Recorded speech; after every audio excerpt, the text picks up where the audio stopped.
سے دور ایک پہاڑی تھی۔ یہ جنگلی پھولوں پھلدار درختوں سے اس طرح ڈھکی تھی کہ ہوائی جہاز میں بیٹھ کے اوپر سے کوئی دیکھتا تو مٹی پتھر کچھ نظر نہیں آتا، سب کچھ ہرا ہرا یا پھولوں کا نیلا پیلا نارنجی سرخ رنگ ہی دکھائی دیتا۔ پہاڑی کے برابر سے ایک سڑک گزرتی تھی جو شہر تک جاتی تھی۔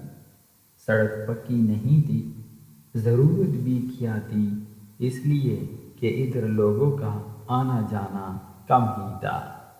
دن میں 2 مرتبہ دودھ لے جانے والے گوالے اپنی سائیکلیں کڑکڑاتے گزرتے تھے یا پھر اپنے ریوڑ سنبھالتے ہوئے اکا دکا چرواہے تھے۔ ہفتے میں 1-2 مرتبہ گھوڑوں پر سوار سرکاری کارندوں کا گزر ہوتا تھا۔ کسی کا خط یا تار پہنچانا ہوتا تو ڈاکیا اپنی پرانی سائیکل سنبھالے ادھر نکل آتے۔ وہ آدھا دن گزار کے پہاڑی کی دوسری طرف بستیوں میں گنتی کے چند خط پہنچاتے اور واپس شہر لوٹ جاتے۔ خود بستی کے لوگ کبھی کبھار ہی شہر جاتے تھے اور اپنی ضرورت کا سامان وہیں کے ایک دکاندار سے خرید لیتے تھے۔ دکاندار دکان ہی میں رہتا تھا، اکیلا آدمی تھا، کہیں آتا جاتا نہیں تھا۔ 10-12 دن بعد وہ اپنی گھوڑا گاڑی تیار کرتا اور سویرے سویرے شہر چلا جاتا۔ سامان خرید کر وہ شام ہوتے ہوئے لوٹتا۔ سورج ڈوبنے تک سب کچھ سنبھال کے فارغ ہو جاتا۔ اندھیرا ہونے پر وہ دکان کے دروازے بند کر لیتا تھا، پھر صبح سے پہلے نہیں کھولتا تھا۔ چاہیے کچھ بھی ہو جائے، کوئی بھی آ جائے، مگر کوئی کیوں آنے لگا؟ بستی کے لوگ مغرب ہوتی ہی گھروں میں بند ہو جاتے تھے، پھر دوسرے دن سورج کے ساتھ ہی نکلتے تھے۔ اس کی ایک وجہ تھی، سب نے سن رکھا تھا کہ پہاڑی پر بہت سے خطرناک جانوروں کا بسیرا ہے۔ ایک تو وہاں چیتے کا جوڑا رہتا ہے، بہت ہی ڈراؤنے 2 خاندان ریچھ کے ہیں۔ ایک بوڑھا شیر کہیں سے آ گیا ہے۔ سنا ہے اور بھی بھیانک جانور پہاڑی پر بسے ہوئے ہیں۔ ان خطرناک جانوروں کو بہت کم لوگوں نے دیکھا تھا، اب جو تھے ان میں سے تو کسی نے بھی نہیں دیکھا ہوگا۔ دیکھنے والے پہلے کبھی وہاں رہتے ہوں گے یا تو وہ مرکب گئے تھے یا جا چکے تھے۔ ہاں، خطرناک جانوروں کی آوازیں بہت لوگوں نے سن رکھی تھی۔ کسی کسی نے سایوں کی طرح انہیں گزرتے بھی دیکھا تھا۔ وہ لوگ پریشان رہتے تھے اور خطرناک جانوروں کی آوازیں اور سایوں کے بارے میں اپنے بچوں کو بتایا کرتے تھے۔ برسوں سے سب اسی طرح تھا۔ گلیوں محلوں میں دن کے وقت تو خوب چہل پہل رہتی، رات ہوتی ہی سناٹا ہو جاتا تھا۔ بچے تک آواز نہیں نکالتے تھے۔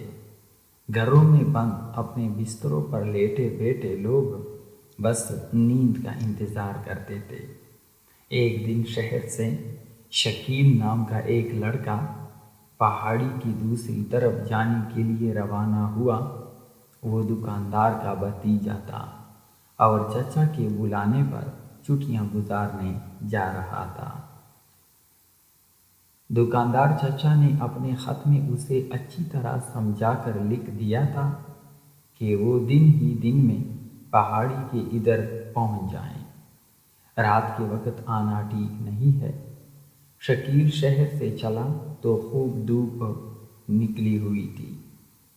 کچھ دور اس نے ایک بڑے میاں کو خاکی وردی پہنے، چمڑے کا جھولا لٹکائے سائیکل پر آہستہ آہستہ جاتے دیکھا۔ اس نے دوڑ لگا کر انہیں جان لیا۔ وہ چچا کے دکان کا پتہ سمجھانا چاہتا تھا۔ یہ ڈاک منشی تھے، ہمدرد آدمی تھے۔ انہوں نے بتایا کہ وہیں جا رہے ہیں، اگر آپ شکیل بیٹھنا چاہیے تو سائیکل پر ان کے ساتھ بیٹھ سکتا ہے۔ واہ واہ، اس سے اچھی کیا بات ہوگی؟ وہ خود بھی سائیکل چلانا جانتا تھا۔ انہوں نے طے کیا کہ دونوں باری باری چلائیں گے، ایک کو تھکانا اچھا نہیں۔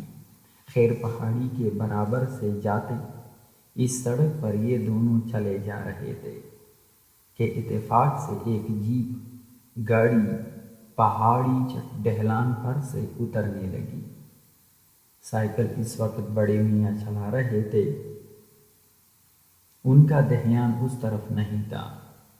جیپ کو اچانک سامنے پا کر وہ گڑبڑا گئی اور سائیکل کا پچھلا پہیہ گزرتے جیپ سے ٹکرا گیا۔ دونوں دور جا گرے۔ شکیل تو سڑک کے کنارے اگی گھاس پر گرا، معمولی خراشوں کے سوا اسے چوٹ نہ آئی۔ ڈاکیے بیچارے بے ہوش ہو گئے، سائیکل بھی ٹوٹ پھوٹ گئی۔ جیپ والوں نے اتر کر دیکھا، غلطی ان کی نہیں تھی مگر ذمہ دار لوگ تھے۔ انہوں نے کہا، ہم ڈاکیے کو شہر کے ہسپتال میں لے جاتے ہیں، تم بھی آنا چاہو تو آ سکتے ہو۔ شکیل نے سوچا کہ دکان دور کتنی ہوگی، وہ چلتا رہے تو اچھا ہے۔ اس نے جیپ پر ڈاکیے کو سوار کرایا، ان کی سائیکل چڑھا دی، تیلا بھی رکھ دیا۔ جیپ شہر کی طرف چلی گئی۔ ان باتوں میں کافی وقت لگ گیا تھا اور سورج جھک آیا تھا۔ شکیل نے سوچا وہ سڑک چھوڑ کر کسی چھوٹے راستے سے پہاڑی پر چڑھتا ہوا روشنی میں دکان تک پہنچ سکتا ہے۔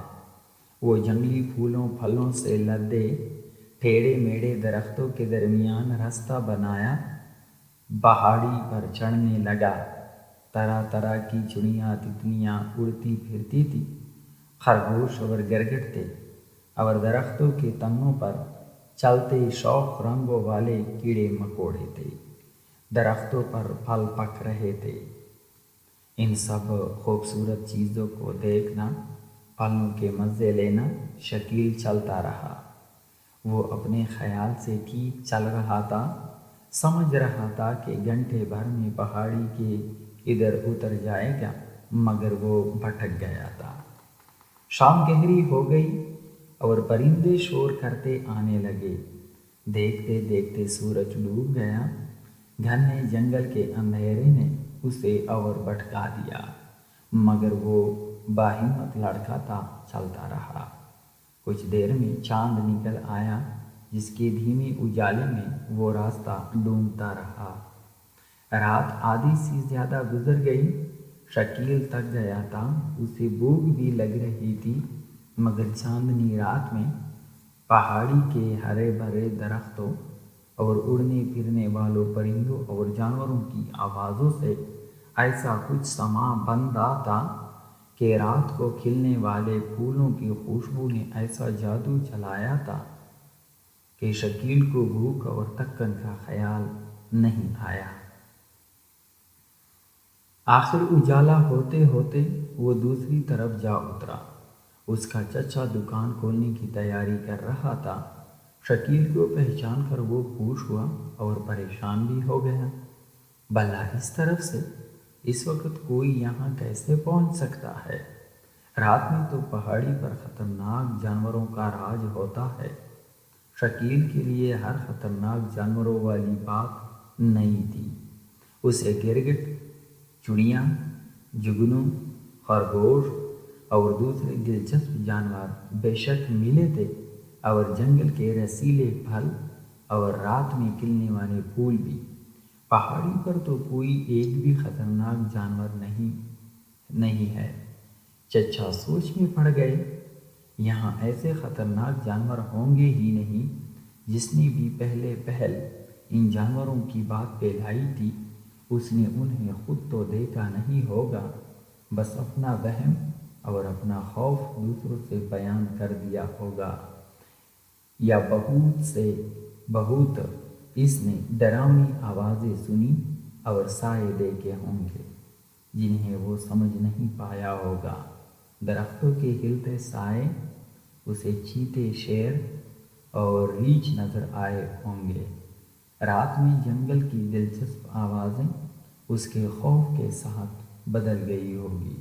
چچا نے کہا، دیکھو سب نے وہم کی اور ڈر کی سنی سنائی باتوں کو سچ سمجھ لیا اور ڈر گئے، مگر تم بھی ہو، تم نے رات کا یہ سفر بے خوفی سے کیا ہے اور ہر طرح کے وہم سے آزاد رہ کر کیا ہے، وہ یہ بات بہت اچھی ہے۔